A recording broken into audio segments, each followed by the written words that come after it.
Minnesota passes a marriage bill, bringing the total to 12 states with the freedom to marry. Can we make it to 13? Time's running out for Illinois to pass its marriage bill this year. And with public support for marriage equality soaring, numerous states may be stuck with marriage bans for years to come. At the American Foundation for Equal Rights, I'm Matt Baum, and welcome to Marriage News Watch for May 20th, 2013.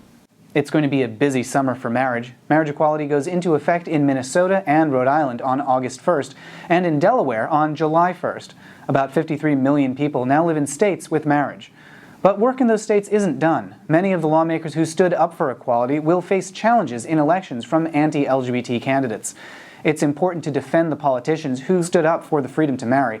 Minnesotans United for All Families has announced that they'll convert the organization into a political action committee that will work to make sure those supportive lawmakers are re-elected.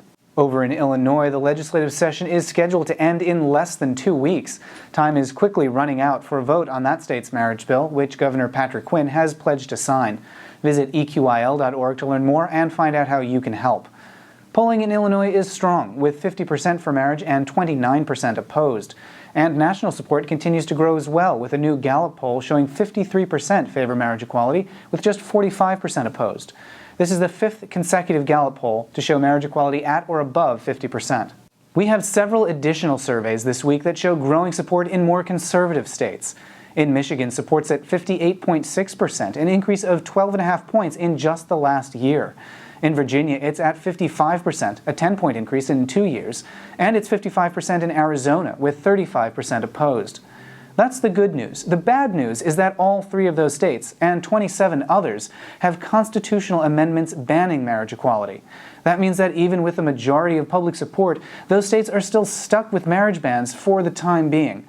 Changing those state constitutions is going to be a slow and expensive process. In Nevada, for example, a repeal of the state's constitutional ban just passed an assembly committee and now heads to a full floor vote.